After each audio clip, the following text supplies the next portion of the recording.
मृत्यु के बाद क्यों की जाती है 13वीं? जानिए क्या कहता है गरुड़ पुराण। गरुड़ पुराण में बताया गया है कि 13वीं तक आत्मा अपनों के बीच ही रहती है। इसके बाद उसकी यात्रा दूसरे लोक के लिए शुरू होती है और उसके कर्मों का हिसाब किया जाता है।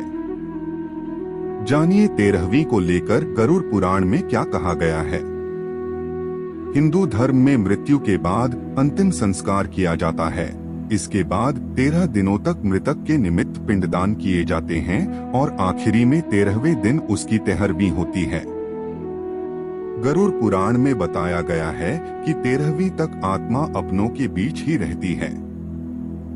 इसके बाद उसकी यात्रा दूसरे लोक के लिए शुरू होती है और उसके कर्मों का हिसाब किया जाता है। लेकिन क्या कभी आपने सोचा है कि आखिर 13वीं क्यों की जाती है और इससे उस मृत व्यक्ति आत्मा को क्या लाभ मिलता है? अगर आपको इसकी जानकारी नहीं है तो यहाँ जानिए इस बारे में गरुड़ पुराण में क्या बताया गया है। वीडियो में आगे बढ़ने से पहले हमारे YouTube चैनल हिंदू ज्ञान संगम को लाइक सब्सक्राइब करें और कमेंट में राधे राधे लिख दें। आपका कल्याण ही कल्याण होगा।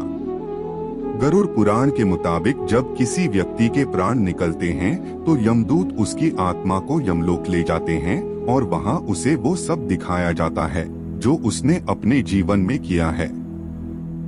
इस दौरान करीब 24 घंटे तक आत्मा यमलोक में ही रहती है। इसके बाद यमदूत उसे उसके परिजनों के बीच छोड़ जाते हैं।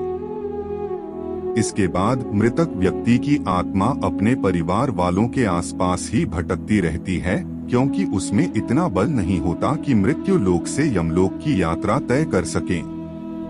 इस बीच परिजन मृतक की आत्मा के लिए नियमित रूप से पिंडदान करते हैं।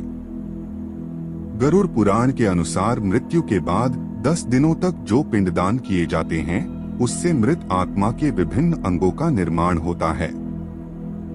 11वें और 12वें दिन के पिंडदान से शरीर पर मांस और त्वचा का निर्माण होता है।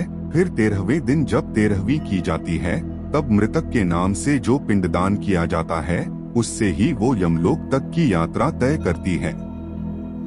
पिंडदान से आत्मा को बल मिलता है और वो अपने पैरों पर चलकर मृत्युलोक से यमलोक तक की यात्रा संपन्न करती है। आत्मा को मृत्युलोक से यमलोक पहुंचने में 1 साल का समय लगता है।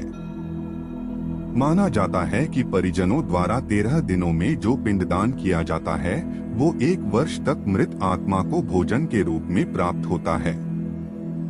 13वीं के दिन कम से कम 13 ब्राह्मणों को भोजन कराने से आत्मा को प्रेत योनि से मुक्ति मिलती है। साथ ही उसके परिजन शोक मुक्त हो जाते हैं। जबकि जिस मृतक आत्मा के नाम से पिंडदान नहीं किया जाता उसे 13वीं के दिन यमदूत जबरन घसीटते हुए यमलोक लेकर जाते हैं। ऐसे में यात्रा के दौरान आत्मा को काफी कष्ट उठाने पड़ते हैं। इसलिए मृतक की आत्मा की शांति के लिए 13वीं को जरूरी माना गया है। आज के लिए बस इतना ही। मिलते हैं न्यू वीडियो पर। जय हिंद जय भारत।